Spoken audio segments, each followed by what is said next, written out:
سلام، امیدوارم که حالتون خوب باشه. من همونطور که قولشو داده بودم این دفعه سنتورم رو آوردم اول جلسه نشونتون بدم. اول این ویدیو در از جلسه که نیست، اول ویدیو خواستم نشونتون بدم که ببینید که اصلا وقتی که من میگم پشت خرک، سیم سفید و سیم زرد یعنی چی. ببینید این خرکه، این پشت خرکه، اینا سیمای سفید به حساب میان که اگر که دقت کنید، حالا من مزرابم بردارم، مزراب بزنم اینجا به سیم زرد پایین نمیخوره، به سیم سفید میخوره. اینجا میشه پشت خرک، اینجا میشه سفید. اینجا که بزنم سیم زرده. اگه دقت کنید سیم زرد بم سیم سفید یه نورمال طوره و سیم پشت خرک زیره.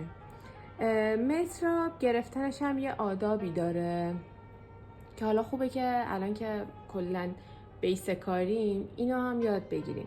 ببینید نباید خیلی از این قوسهاش بیرون باشه، نباید با نوک انگشتا گرفته بشه، یه حالت متعادلی داشته باشه به این شکل. و 3 تا انگشت پایین یا باید اینجوری باشه یا حالا اینجوری که اصلا درست اصلیش اینجوریه، یعنی باید اینجوری باشه. اینطوری نمیگیرن، اینجوری نمیگیرن، اینطوری نمیزنن، این درست نیست. این باید اینجوری باشه. و وقتی که میزنین باید مچ دست یه حرکتی بکنه، یعنی اینطوری نمیزنیم، اینطوری میزنیم. اینا مواردیه که من فکر کنم باید در مورد در مورد خرکش، مزرابش و سنتورش میدونستین که حالا من خودم هم تازه یاد گرفتم دیگه. به نظرم نکات جالب و باحالی بود. یه مورد دیگه ای که هستش و من به نظرم باید حتما ما که اول کاریم انجام بدیم اینه که تمرین کنیم روی این با مزراب روی سنتور بزنیم، مخصوصا که دست چپ، حالا من چون راست دستم، دست چپم خیلی ضعیفه. ممکنه اگه چپ دست باشید دست راستتون خیلی ضعیف باشه و این یکسانی ایجاد نشه توی ضربه ها. برای همین باید تمرین کنید که اینو درست بزنید. ببینید و یه نکته دیگه هم من بهتون بگم، شما وقتی که مزراب رو میگیرین اینو باید تا یه حدی بالا بیارین، یعنی اینجوری بیشتر از این اینطوری نمی‌کنین، یعنی نمیاد تا بالا، اینجوری نمیزنیم. همین اینا میگیریم اینجوری.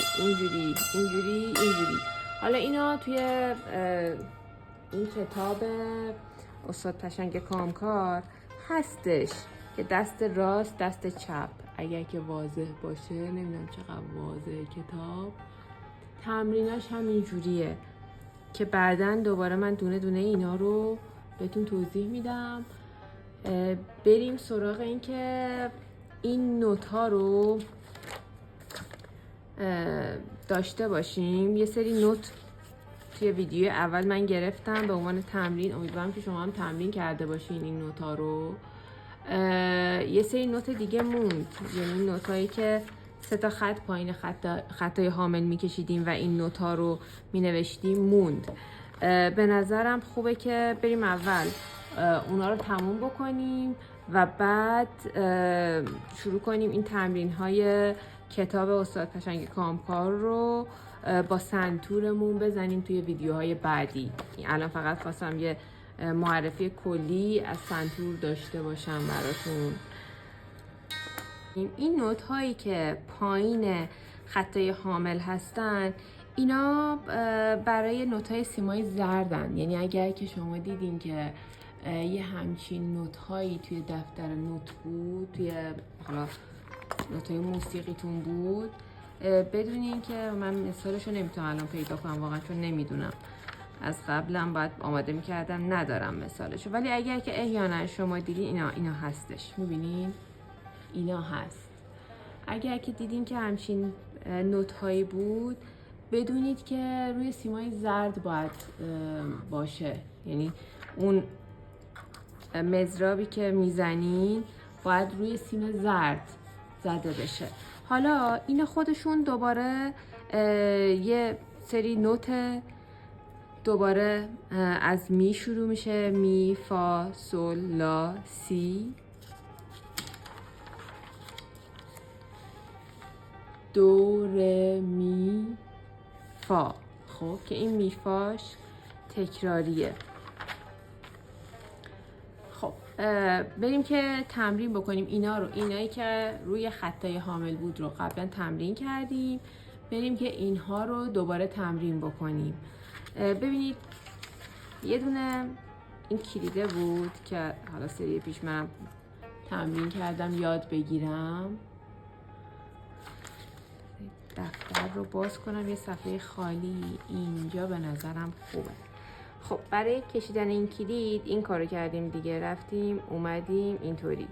حالا من اگه ببینید اینجا نشونتون بدم، اینا رو چون واقعا خودم هم حفظ نیستم، دارم باهاتون تمرین میکنم. 3 تا خط بکشم پایین، 3 تا خط زوم کنم که ببینید. 3 تا خط بکشم پایین، 3 تا خط، یه نقطه یه دایره خالی بذارم میشه می. پس الان اینجا پایین خط حامل 3 تا خط میکشم، یه دایره زیرش میذارم، این میشه می. دوباره 3 تا خط میکشم، یه دایره زیرش میذارم، این میشه می. حالا بریم کلید بعدی. این باید میرفت بالاتر، این باید میرفت بالاتر. حالا نشد، خیزه شد. من اگه 3 تا خط بکشم روی خط سوم دایره‌مو بذارم میشه فا. پس 3 تا خط روی خط سوم از پایین، یعنی 1 2 3 میشه روی خط اول از پایین، یه دایره بذارم میشه فا. خب حالا دوباره یه کلید بکشم، دوباره 3 تا خطمو بذارم، منتها این دفعه به جای اینکه روی خط سوم یا زیر خط سوم باشه، بین خط دوم و سومه، این میشه سل. حالا یه موردی که هست اینه که لازم نیست دیگه این خط سومی رو بکشید، یعنی شما 2 تا خط بکشید و زیرش دایره بذارید، این میشه سل.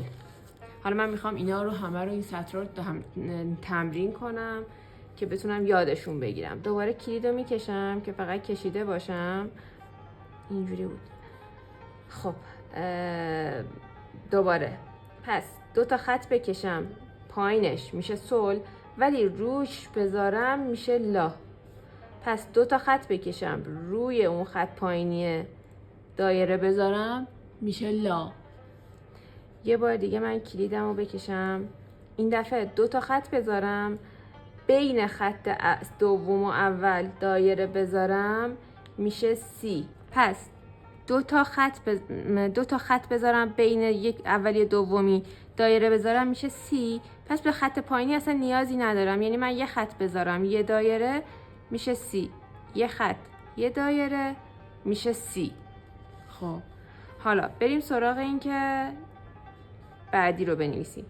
اگه یه خط بذارم روش بذارم میشه 2، یه خط بذارم روش دایره بذارم میشه 2، یه خط وسط دایره باید دیده بشه میشه 2. بعدی چیه؟ بعدی اینه که من اصلا، حالا بعدی رو بذاریم کلیدش رو بکشم، من این خط رو میذارم بین این خط و این خط پایین تای خط حامل دایره باشه میشه ر، یعنی اینجا میشه ر. خب دیگه لازم نیست من این خط هم بکشم دیگه، همین دایره رو اگه اینجا بذارم میشه ر. بعدی چی بود؟ بعدی رو توی ویدیو قبلی با هم کار کردیم. اگه روی خط اول باشه میشه می، اگه این روش نشد اینجوری روش باشه میشه می، یعنی خط وسط دایره دیده بشه میشه می. کلید بعدی هم بکشم بین خط اول و دوم باشه میشه فا. بریم که تمرین کنیم اینا رو.